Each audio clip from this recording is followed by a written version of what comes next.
Hey everyone, and welcome to this week's edition of Happs Tutorial Tuesday. Today we're going to be going over OBS. Specifically, we're going to be reviewing exactly how to use OBS from start to finish. So here it is on the screen now. 1 second. I see that it's a little bit blurry. Let me fix that for you all. All right, so now it should be good. Here we go. So there's a few things that everyone should understand, and we will have a guest on in a little bit join us. But there's a few things that I wanted to go over before we actually explain all of the things that you have to know with regards to OBS. And this is in regards to how to get it started to begin with. So the first thing you want to do when you start up, when you get OBS for the first time, obviously you want to download it, right? So if you just go to the OBS website, you'll be able to download it.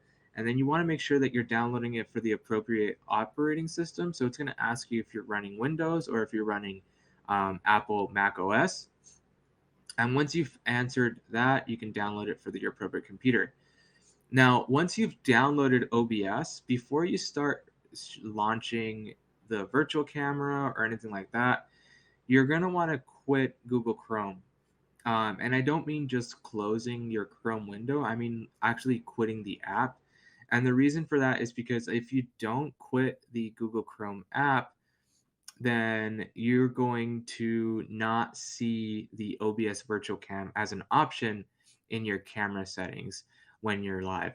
So that's just something to keep in mind as well. So what happens once you're ready to go and you have everything ready?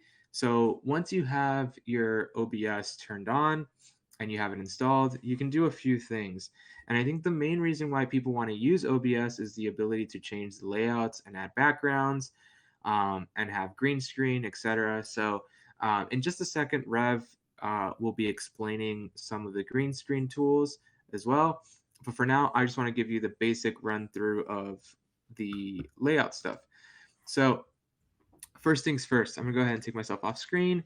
When you open OBS, you have the ability to add items as sources, and then you have the ability to create scenes. So if you have these scenes, you can automatically switch from one to the other pretty quickly. So you want to preload any scenes ahead of time, and that'll make your life a lot easier. So as you can see here, I can go from that scene to this scene, etc.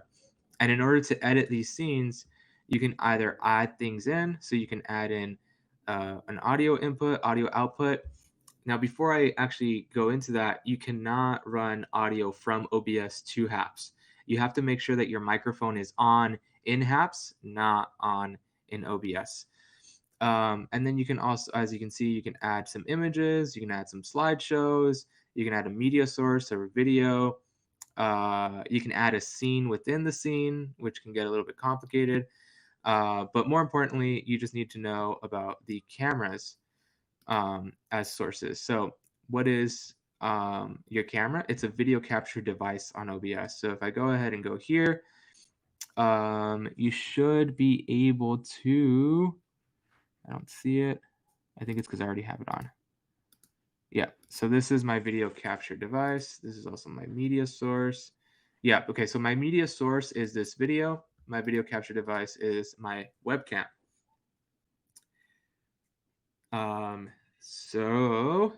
Okay, let's see. Before I get into this, sorry. Hey, everyone that's joining it. Hi, Charles. Hey, Lady Sunshine. Hey, Karen. Hey, Benita. Hey, Foamy. Yeah, you use Virtual Cam too. So yeah, Foamy, I'm gonna go ahead and send you an invite if you're free, if you're around. We'd love to have you join in as well. The idea behind the Tutorial Tuesdays from now on is for me to kind of give the general overview and then to have you all, the creators, come in and explain how you use these tools, because it's really about you all and how you use them. I mean, I go live from time to time, but I don't use this as much as you all do. So just something to keep in mind there. Okay, so we went over scenes, right? So quick, easy scenes. Then we can edit the scenes, as you can see here. So this one's webcam. So this is my second camera. And then in this one, I have my camera that I normally use, which is straight ahead. If you click on this Oops, sorry. If you click on the settings option, test. Oh, that's not working. Interesting.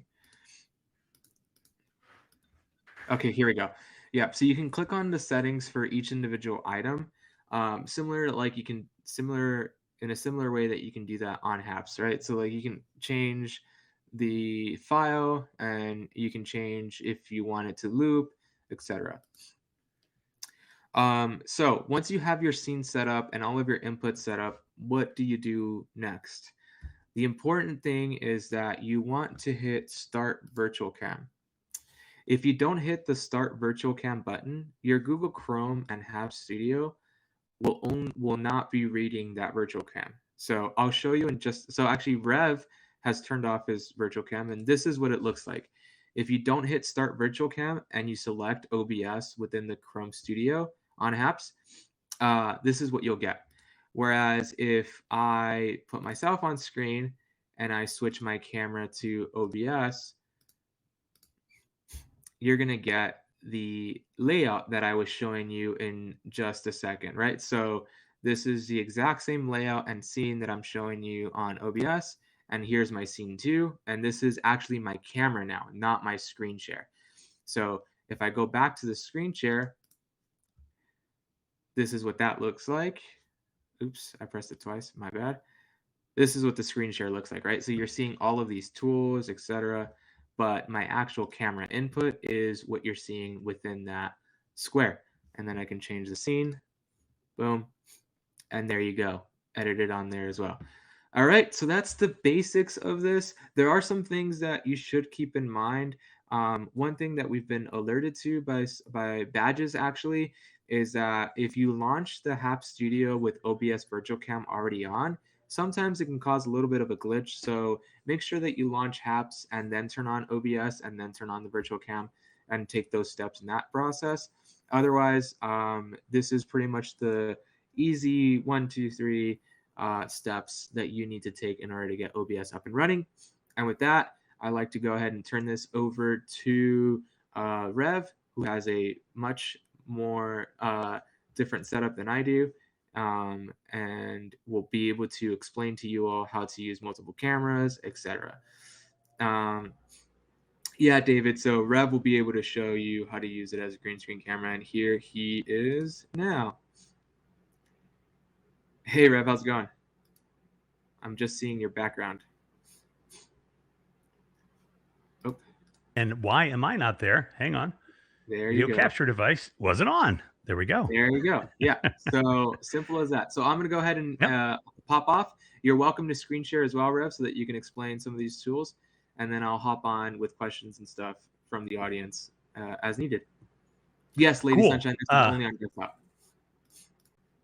Yeah, I think I have, I do have a screen share here because you can see my television in the background. I think that's my screen share. Hang on a second. Audio input, iPhone 12, display. That one? Well, I'll find it in a second. So let's do this though. Somebody wanted to know about green screen. So you can see me back there, and that's, OBS and a green screen. And to get to the green screen in OBS, what you're going to need to do is there is either your video capture device, or I'm also running iPhone. This is actually an iPhone 8, and it is being run as a virtual camera as well. So I have an iPhone 12 on my main camera that I'm looking into. And then what you're seeing on the other camera here is my iPhone 8 pointed at another iPhone, because I never get rid of them for this exact reason, because you can use them for lots of things. So the cool thing here is with the video capture now versus doing this through Apple and like a USB app is I have, and you can see it, is I have green screen capabilities, of course, and this is going to be a little hot because my camera above me, I can't adjust it right now.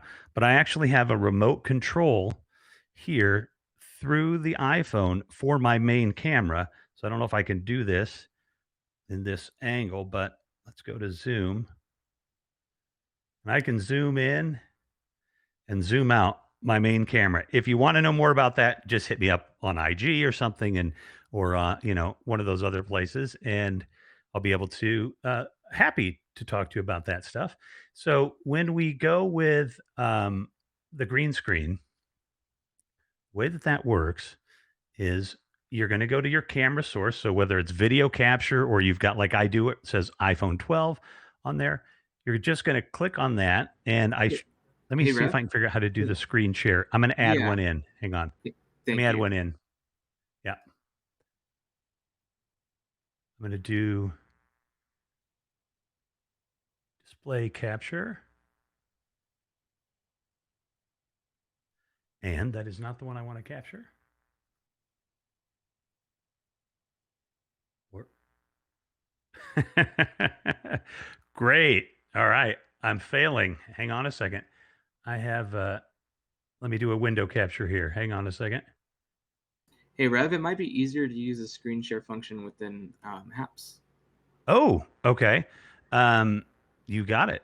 Present, right? Correct. Yeah. And then just go ahead Yeah, and I'm pick learning something because I always your use OBS. yeah. And of course, you know how this goes, Pablo. Now it's telling me that hold on, I gotta authorize. You've never Yeah, given an my access. browser. No Hmm. problem. Oh, quit and reopen. Ugh. You don't have to do that. Okay, sorry guys. I apologize. Um, Yeah. Most Failed to present times on screen. you don't have to actually quit and reopen. You don't think so? Okay, No. hang on. Let's do it again.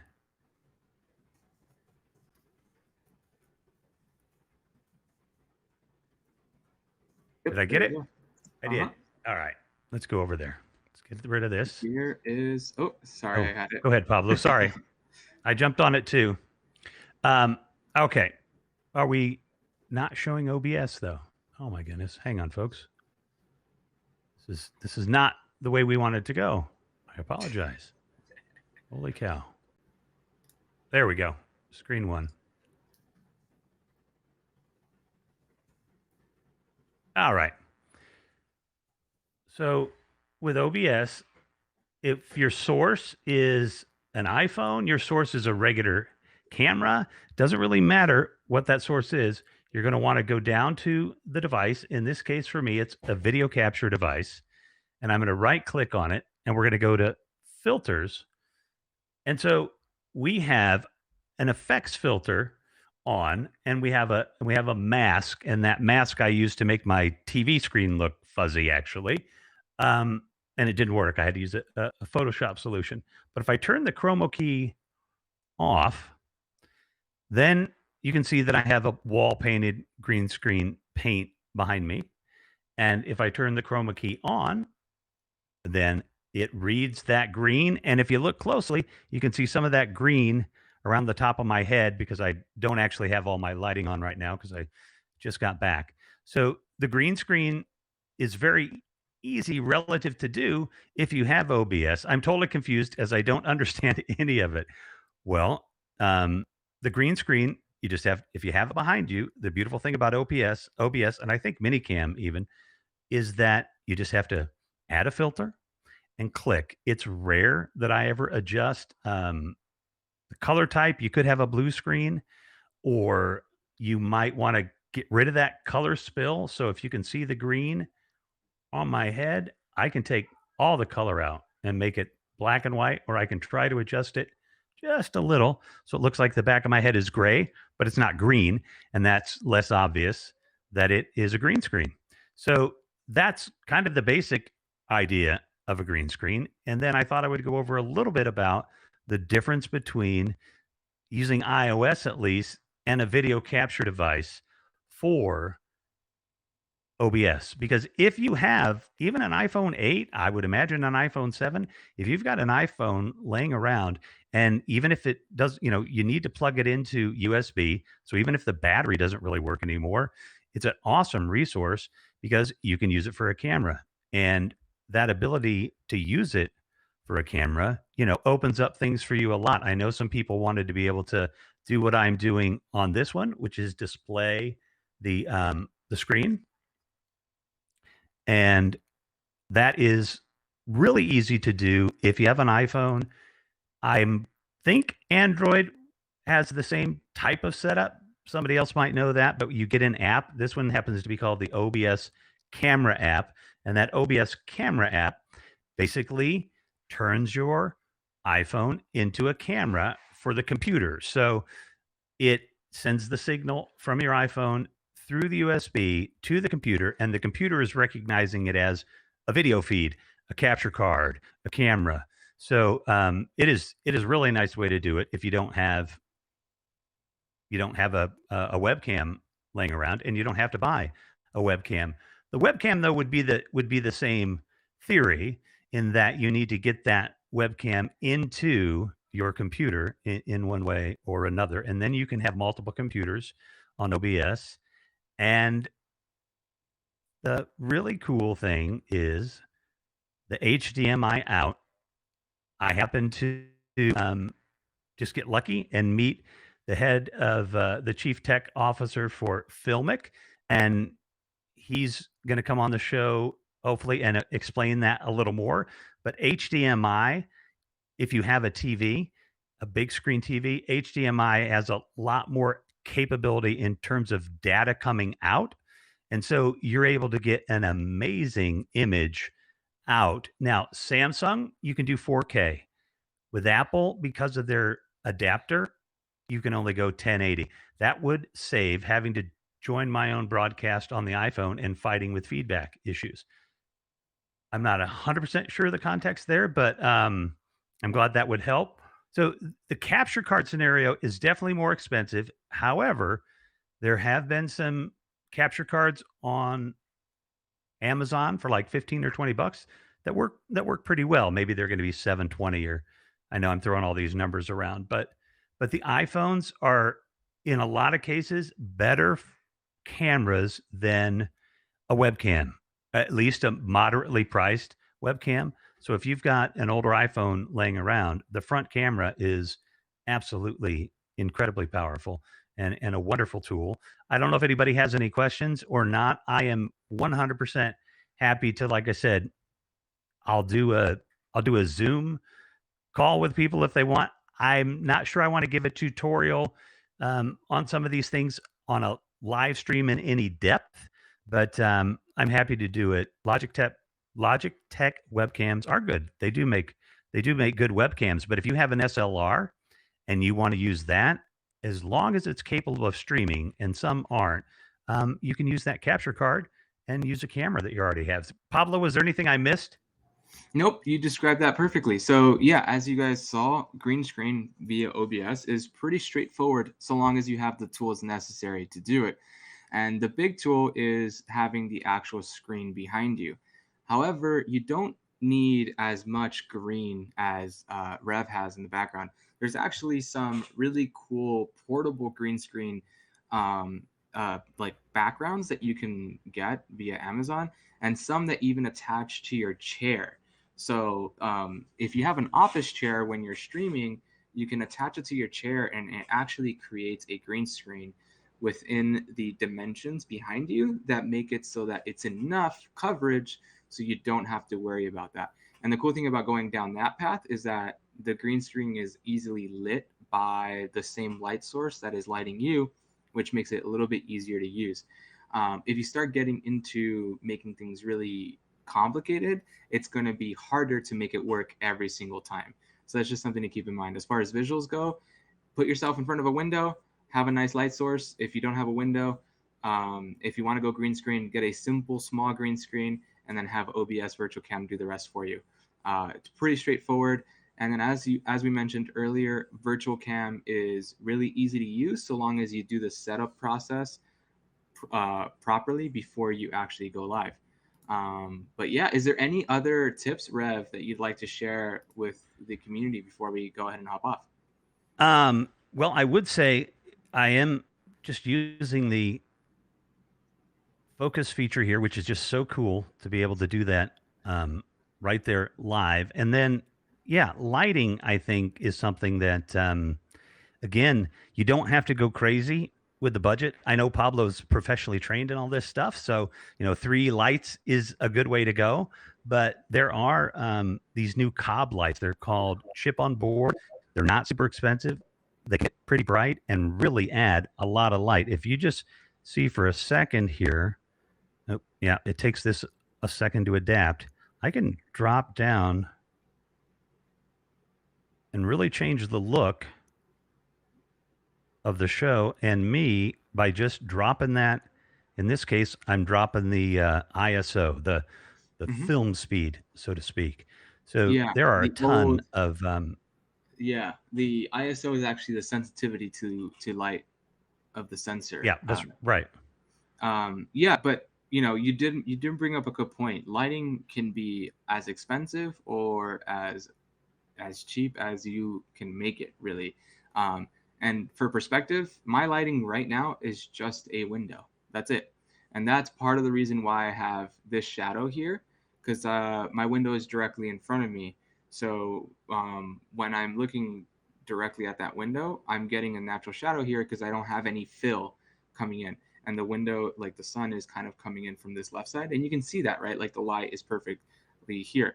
Whereas if you look at Rev's lighting, it's pretty even across his face. And that's because you're using that external light source. I have a second window to my right here, and I think I explained this in a previous tutorial, but I'm happy to do it again where I give you a rundown of what all of my light sources are and how I use them accordingly for the Happs streaming. I even have, a simple old school like IKEA lamp here, where if I turn that on, I now have this purple kind of like pink Happs color on top of me.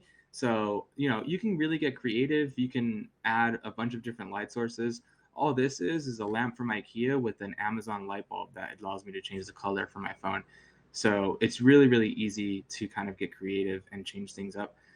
When you do start adding color like this, you want to make sure that you're a little careful with how much color you add in because it can start messing with the overall white balance of your camera, and especially when you don't have the ability to manually edit it for webcams, for example, it can get a little complicated and it will overwhelm the camera and make you really pink or really desaturated.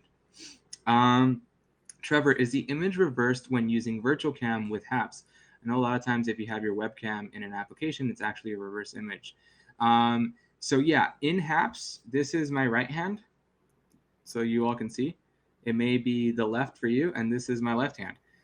So it's actually reversed in Happs.